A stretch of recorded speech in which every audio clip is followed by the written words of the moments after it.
I'd be lying if I said that I didn't understand why Amy was receiving so much hate in the 2000s. She was loud, she was bossy, she was obnoxious, she was all of the above, and it was all too much. And then her crush on Sonic really didn't help because she was overly aggressive with him, and it's just like you ended up getting a sense of secondhand embarrassment. And I'm sure that Sega heard all these complaints, and so what did they do? By the 2010s, she was a different character. For the better, if I might add. The 2010s version of Amy, specifically the Sonic Boom version of Amy, is my favorite, hands down. Now she wasn't as obnoxious, now she wasn't as loud or argumentative, now she was a little more responsible, respectful, reserved. She had slowly became the most level-headed one in the group, if that makes sense. Even the way Sonic treated her changed. Like, he kind of seen her as somebody to respect instead of just some annoying little kid following him around, like Tails. This is just when Sega seemed to really just get it right, until they stopped. I don't know why they stopped. Why did they change her to this? If you have watched some of my other videos, you probably know I'm not very fond of the Sonic Frontiers version of Amy. She gets on my nerves. She's just so bland and lifeless, no personality. Where's her swagger? Like, where is she? Come back, Amy! All of a sudden, it's like she's too responsible, too careful, always says the right thing, always does the right thing. What made the old Amy special was the fact that she did none of those things. I just want to make this video to defend the old Amy, because I think we had someone special that we took for granted, low-key. Now we're kind of just stuck with a caricature of a character that was actually special but in the first place. Huh? And I'm not making this video to hate on the Sonic Frontiers version of Amy. She's not a horribly written character, she's just plain, she's boring. Versus the Amy of the 2000s, yeah, maybe she was annoying, but she was entertaining at least. She had personality, she had pizzazz. I think one of the main reasons a lot of the characters work so well in Sonic Adventure is because they actually all had character arcs that they needed to go through. What can you say about this Amy? She learned how to love? She already knew how to do that. You guys, she met this bird suddenly. She did not know this bird from a can of paint, but as soon as she knew that that bird was in danger, what did she do?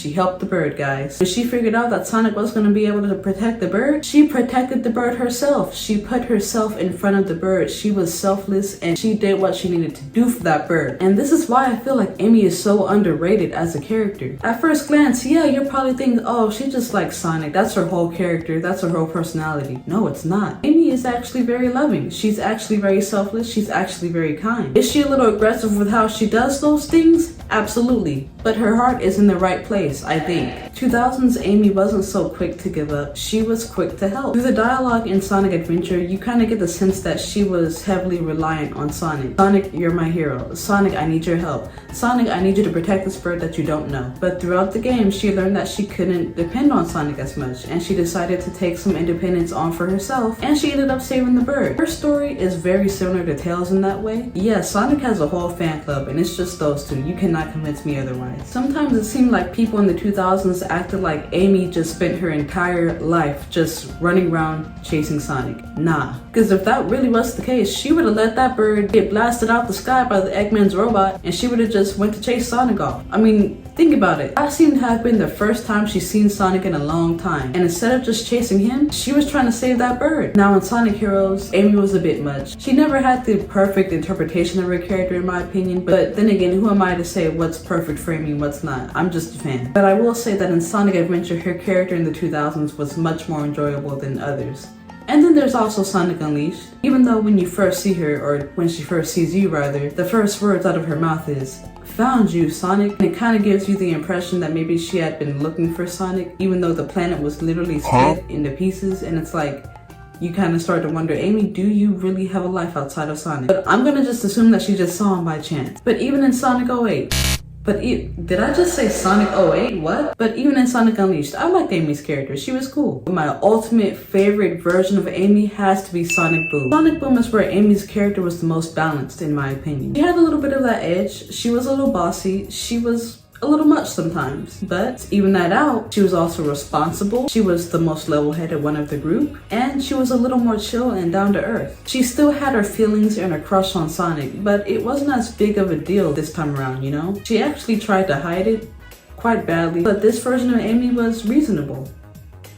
Sometimes. She still had her quirks, but she wasn't as overbearing as she was in, say, Sonic Adventure or Sonic Adventure 2. She had her emotions, but she definitely wasn't as overbearing as she was in the 2000s. But guys, I do not understand. Why did they change her? She was perfect in my opinion. And not perfect as in Mary Sue or Gary Stu, but she was just perfect as in she had her faults, but she had her pluses as well. Why did they change her? What caused Sega to do this? I have a reason as to why Amy's personality became so dry. It all starts with her crush on Sonic fading away. It seems like as soon as her crush on Sonic went away, the rest of her personality went with it, which I do not understand. Just because her crush on Sonic goes away doesn't mean the rest of her personality has to go away too. I know that there's this trend of a lot of writers not really wanting their female leads to have a romantic interest or whatever, and I don't know why. It's probably because it's looked at as a weakness or her not being as strong or whatever, which genuinely, again, I don't know why, and I'm willing to bet that's the direction Sega's kind of heading into. And if Sega felt the need to take Amy's crush on Sonic away, okay, it's cool. But that doesn't mean that she doesn't have to have a personality, especially considering Amy's personality never revolved around Sonic. She always had her own thing going on, for the most part. I'm just a firm believer that she can still keep her sass, she could still keep her edge, her temper tantrums, her anger, she could still keep that and not have a crush on Sonic. That's fine. But for whatever reason, it seems like Sega has to attach her personality and her sass and her crush on Sonic. Because truly, you guys, Amy in Sonic Frontiers gives Minnie Mouse. I don't know how else to explain it. She just gives me Minnie Mouse vibes. She's too kind. She's too prim and proper. She's turning into Peach. She's turning into Peach. Help! I miss when Amy wasn't as generic. When she wasn't generic at all. When she had quirks and she wasn't just standard. I definitely don't hate Sonic Frontiers version of Amy or anything like that. I guess I'm just mildly disappointed, you know? But yeah, that's gonna wrap up this video, guys. Thank you guys for watching. Let me know what you guys think in the comments down below. Are you a Sonic Frontiers Amy fan, or are you more of an Amy in the 2000s fan? Or 2010s like me? Thank you guys for watching this video. I'll be back with another video soon. Stay tuned.